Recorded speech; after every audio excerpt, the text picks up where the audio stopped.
I had developed Schindler's List for over 10 years before I made it. I got the For more than half a century, Steven Spielberg has stood at the very center of Hollywood.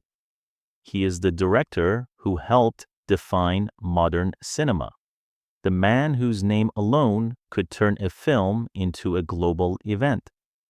From legendary blockbusters to deeply emotional historical dramas, Spielberg built long-lasting creative partnerships with some of the biggest stars the industry has ever known.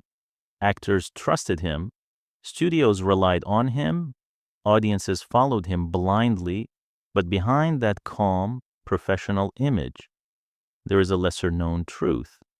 Not every collaboration ended in applause. Not every partnership survived the pressure. In fact, a small number of actors pushed Spielberg so far that he made a quiet but permanent decision. He would never work with them again.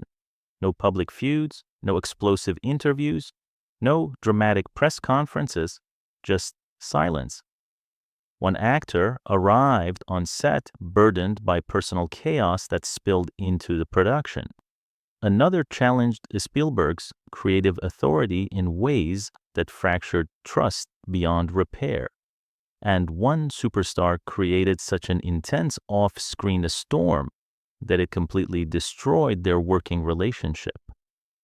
So what really happened behind the scenes? What lines were crossed that even Steven Spielberg would not forgive?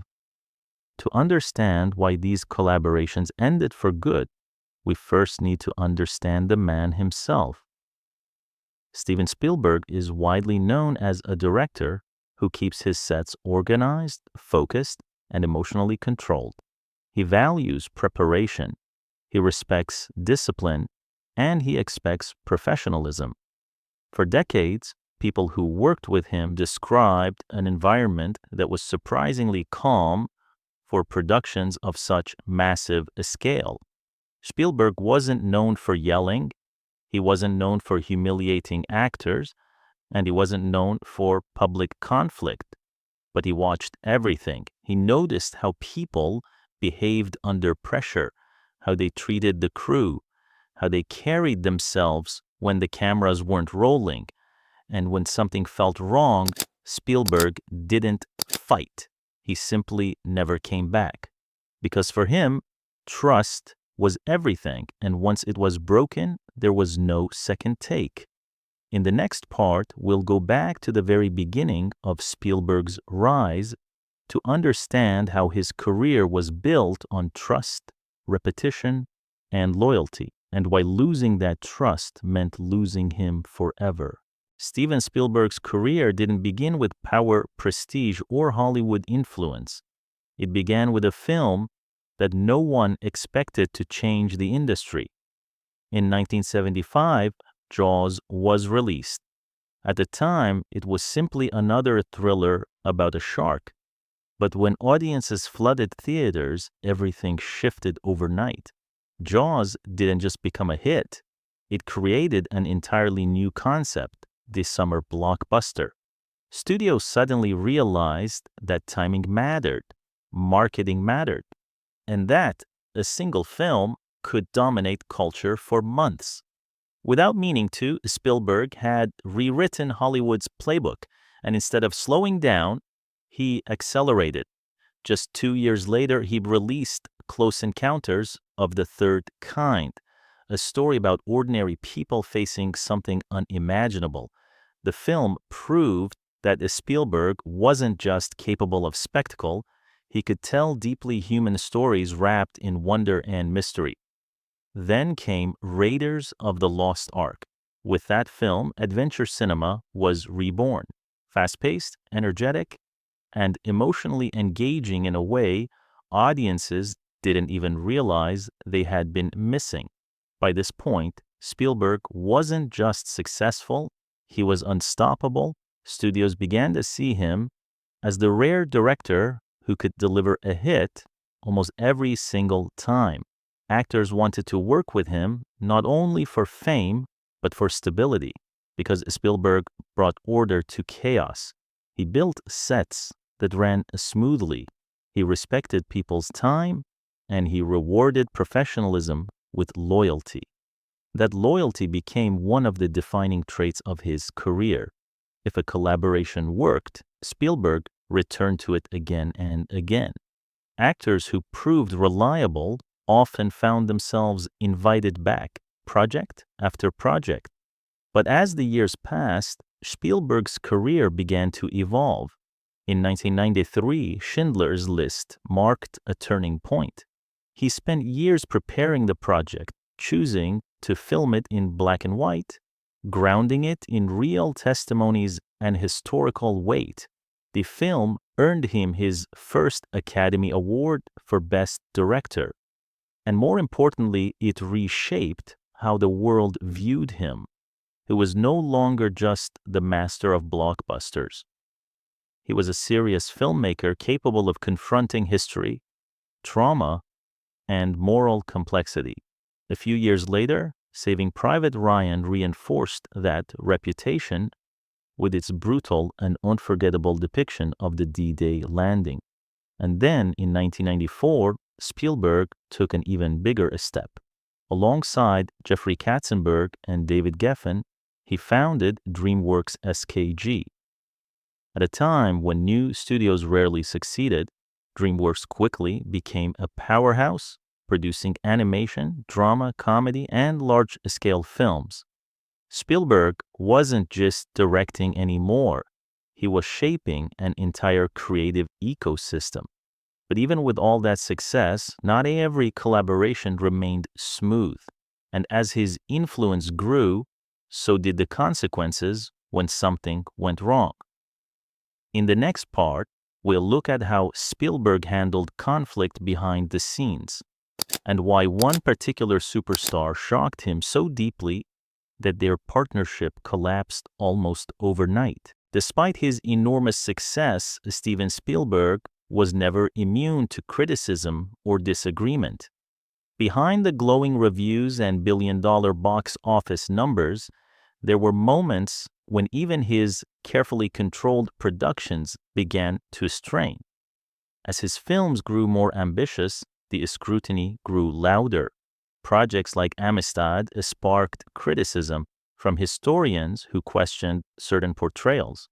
Munich ignited heated debates among political groups who disagreed with how sensitive events were framed.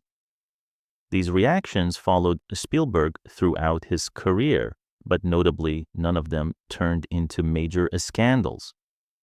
Spielberg absorbed criticism quietly. He didn't respond publicly, he didn't argue with critics. Instead, he focused on the work. And that same quiet approach extended to how he dealt with actors. People who worked with Spielberg often described him as calm, methodical, and deeply attentive. He didn't shout on set. He didn't create tension for drama's sake. But he noticed everything. He watched how actors handled pressure. He paid attention to how they treated crew members. And most importantly, he remembered how each collaboration felt. When things went well, Spielberg brought people back. Again and again, when they didn't, he simply moved on. There were no public announcements, no dramatic breakups, just a subtle shift in casting from one project to the next. Because of this, Spielberg developed a reputation as someone who rarely had feuds. Most actors who worked with him spoke positively about the experience. There were no long lists of enemies, no headline-grabbing rivalries. For someone with such a massive career, he avoided conflict better than almost anyone else in Hollywood. But there were exceptions. A few actors crossed a line serious enough that Spielberg quietly closed the door forever. And one of the most surprising names on that list was Tom Cruise. At first, their partnership looked nearly perfect. In the early 2000s, Tom Cruise was one of the biggest stars on the planet. Steven Spielberg was the director whose involvement guaranteed attention. When they joined forces, The industry paid attention, and everything seemed to be working exactly as planned, until it didn't. In the next part, we'll explore how a smooth, successful collaboration between Spielberg and Cruise unraveled during one of the most chaotic publicity cycles Hollywood had seen in years, and why that moment changed everything between them. When Steven Spielberg and Tom Cruise first teamed up in 2002, Hollywood saw it as a dream pairing. Cruise was at the peak of his stardom. Spielberg was the director whose name alone could define a decade. Their first collaboration, Minority Report, felt like proof that the industry had been waiting for this moment. The film delivered sleek action, sharp tension, and a fully realized futuristic world that critics immediately praised. Tom Cruise gave one of his most controlled, focused performances. Spielberg's direction was tight, precise, and confident. Audiences responded just as strongly. The movie earned roughly $358 million worldwide, confirming that the partnership wasn't just artistically successful, it was commercially powerful. Behind the scenes, everything appeared smooth. Spielberg spoke openly about how impressed he was with Cruise's discipline. Cruise arrived prepared, he respected the process, and for Spielberg, that kind of professionalism mattered deeply. For both men, it felt like the beginning of a long-term creative relationship. 3 years later, they reunited for War of the Worlds. This time, the tone was darker, more intense, a story driven by fear, survival, and uncertainty. Once again, the production itself went smoothly. There were no reports of tension on set, no delays, no public disagreements. Spielberg kept the schedule tight. Cruise showed up ready. Everything pointed toward another major success. But when the film reached theaters, something unexpected happened. The conversation stopped being about the movie, and almost overnight, it shifted somewhere else entirely. During the promotional tour for War of the Worlds in 2005, Tom Cruise's public behavior changed in a way that quickly took over the cultural conversation. The moment that defined it all came during his appearance on the Oprah Winfrey Show. As Cruise spoke about his relationship with Katie Holmes, he suddenly began jumping repeatedly on Oprah's couch. The clip spread instantly. What might have been seen as excitement turned into a global punchline. Late-night hosts replayed it endlessly.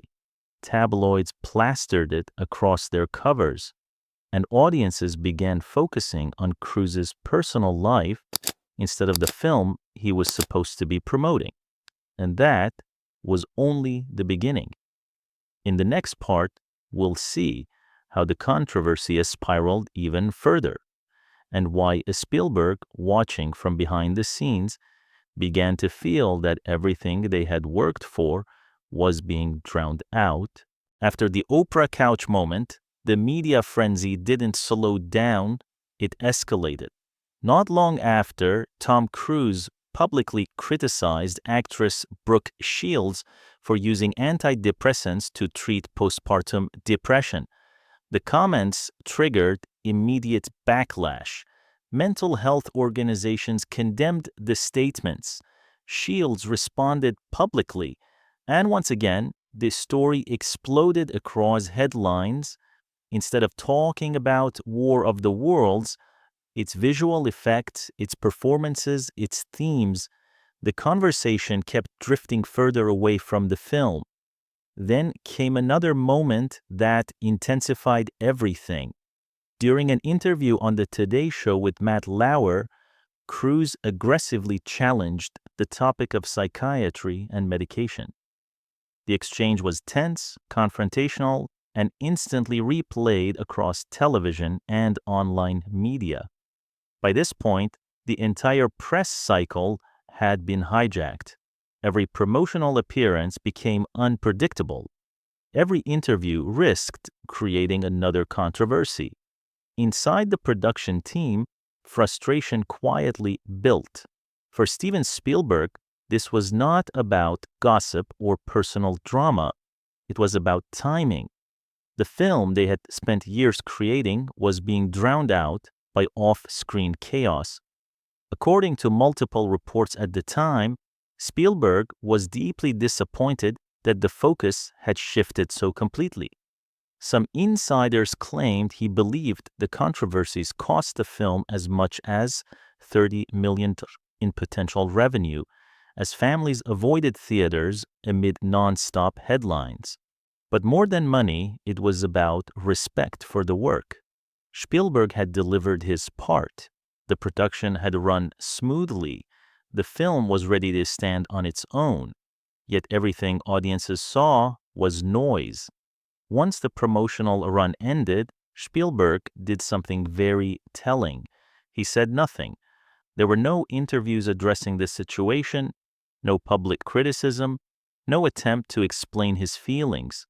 But he also didn't move forward. No discussions about future projects.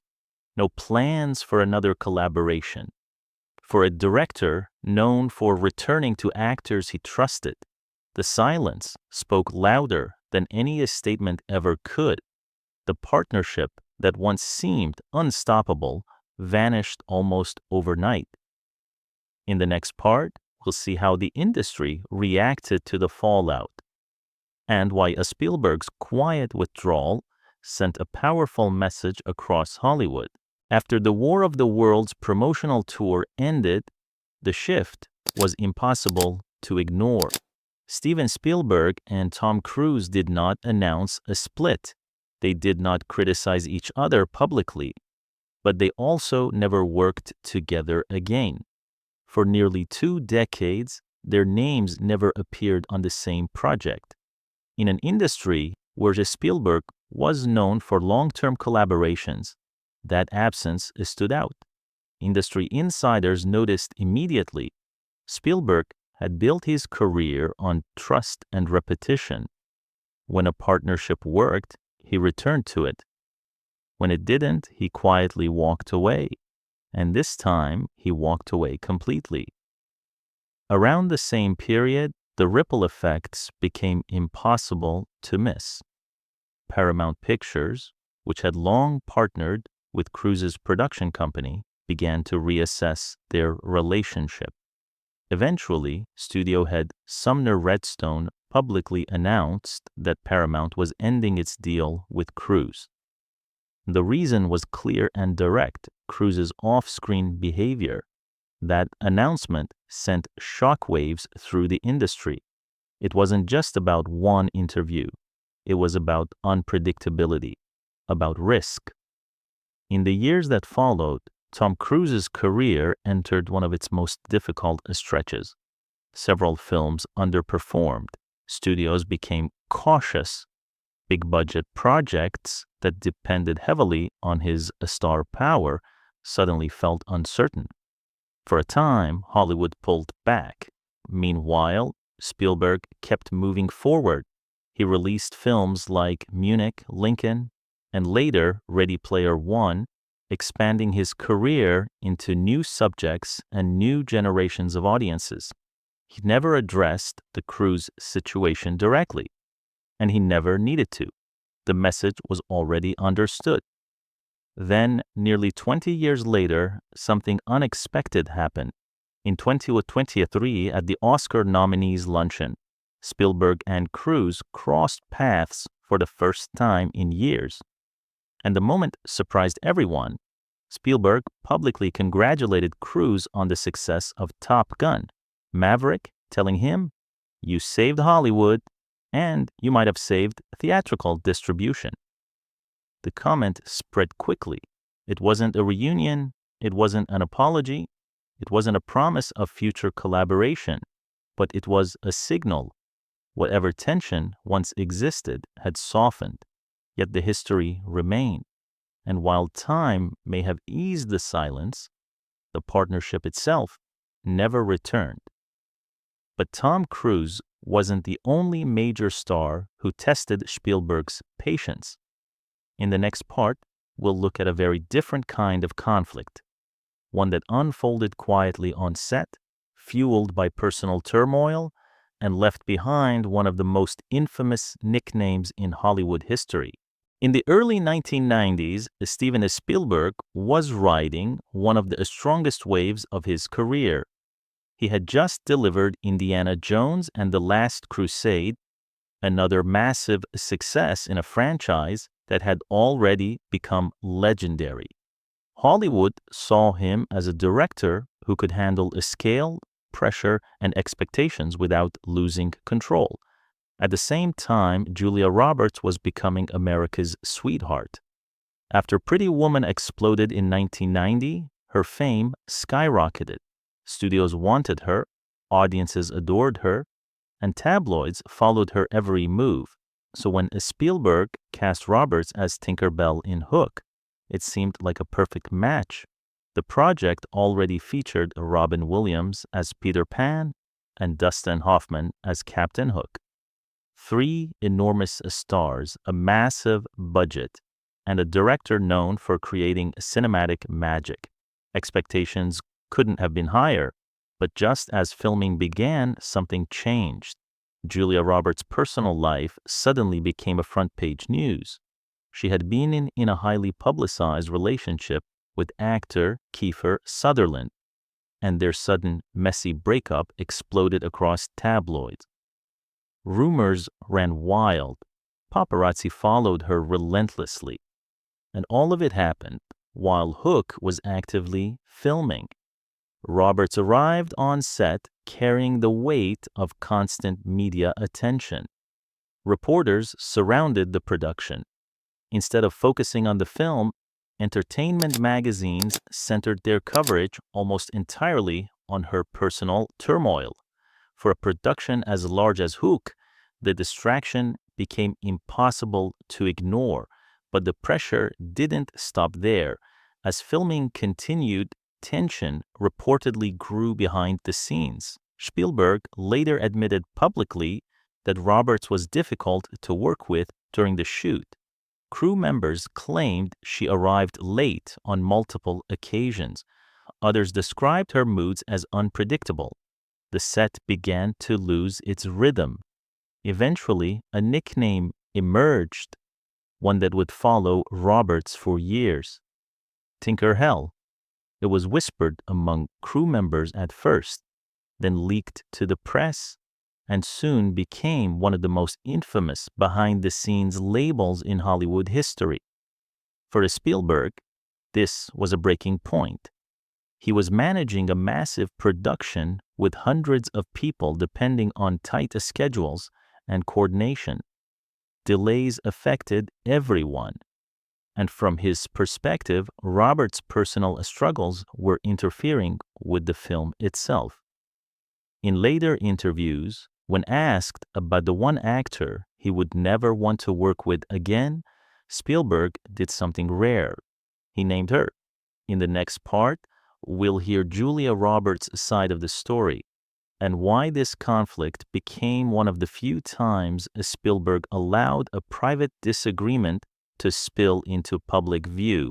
After Steven Spielberg publicly named Julia Roberts as the one actor he would not want to work with again, the industry reacted with a shock.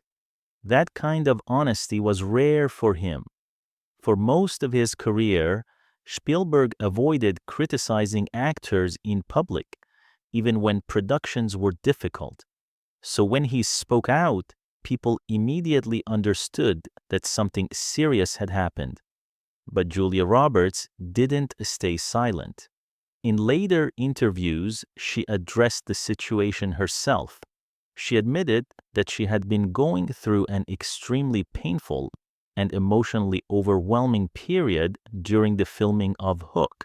The breakup with Kiefer Sutherland had shaken her deeply. The constant media attention made it nearly impossible to escape the pressure. From her perspective, she was struggling, not being difficult, Roberts pushed back strongly against the Tinker Hell nickname. She said the label was unfair and exaggerated, created by tabloids that turned the small moments into major scandals. And one comment hurt her more than anything else. She felt that Spielberg, someone she trusted, did not come to her defense. In her own words, she described it as the first time she felt she had a turncoat in her midst, someone who knew the truth but allowed a different narrative to take over. For her, that silence felt like betrayal. But crew members told a different story. Some said the tension on set was real. Others said delays and emotional unpredictability genuinely affected the production. According to them, the nickname didn't come from cruelty. It came from exhaustion. Two perspectives, two experiences, and no single version that fully erased the other. Tabloids seized the conflict and kept it alive for years. Fans took sides. Hollywood insiders whispered. And Hook, a film meant to be filled with magic and wonder, carried the shadow of that feud long after its release. Yet neither career suffered. Julia Roberts went on to star in some of the most successful romantic comedies of the 1990s and early 2000s, eventually winning an Academy Award for Erin Brockovich. Steven Spielberg continued his run of historic success, releasing Jurassic Park and Schindler's List just 2 years later. Still, the damage was done. They never worked together again. And the story became one of the rare moments when Spielberg's carefully guarded professionalism cracked just enough to reveal the cost of a broken collaboration. In the final part, we'll travel back to the very beginning of Spielberg's career, to the first actor who ever turned him down, and how that quiet rejection shaped the way he worked for the next 50 years. Long before Steven Spielberg became one of the most powerful filmmakers in history, before the Oscars, the billion-dollar blockbusters, and the global influence, his reputation was built quietly through television. And the project that truly put him on Hollywood's radar was Duel in 1971. It was a tense TV movie about an ordinary man relentlessly hunted by a mysterious truck driver. The film starred Dennis Weaver, an established television actor known for his grounded, believable performances. Weaver carried nearly the entire film alone. There were no flashy effects, no massive set pieces, just tension, fear, and control. The film became a surprise success. Critics praised Spielberg's direction. Producers began paying attention. And within the industry, it felt like the beginning of something much bigger. Naturally, Spielberg expected that this first successful collaboration would lead to more work together. Years later, when he began developing his World War II comedy 1941, Spielberg reached out to Weaver again. By that time, Spielberg was no longer an up-and-coming director. He had already made Jaws and Close Encounters of the Third Kind. He was one of the most sought-after names in Hollywood. But when Dennis Weaver read the script, he was uncomfortable. He didn't think the jokes worked. He disliked the tone, and he strongly objected to scenes involving nudity, which he felt added nothing to the story. To his credit, Weaver was honest. He told Spielberg exactly how he felt. Spielberg listened. He reassured Weaver that changes would be made. He even joked that his own mother would be embarrassed by certain scenes. But when the revised script arrived, nothing meaningful had changed. The scenes were still there. The tone was the same. So Weaver made his final decision. He turned the role down. From Weaver's perspective, it wasn't personal. He was rejecting a script, not a director. But from Spielberg's side, it was different. He had expected loyalty, especially after the success of Duel. And when that trust didn't carry forward, something quietly shifted. They never worked together again. There was no feud, no public argument, no dramatic fallout, just another door that never reopened. Ironically, 1941 went on to receive mixed reviews and failed to become the classic Spielberg had hoped for. For some, that only reinforced Weaver's instincts, and over time, this early experience helped shape Spielberg's approach to collaboration. He learned something important. When a working relationship didn't feel right, for any reason, he didn't force it. He didn't fight. He didn't look back. Because for Steven Spielberg, success was never just about talent. It was about trust.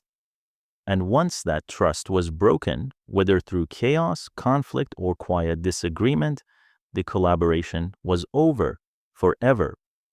So now the question remains, which of these actors do you think deserved a second chance? Let us know in the comments. And if you want more untold Hollywood stories like this one, make sure to like, subscribe, and stay tuned for the next reveal.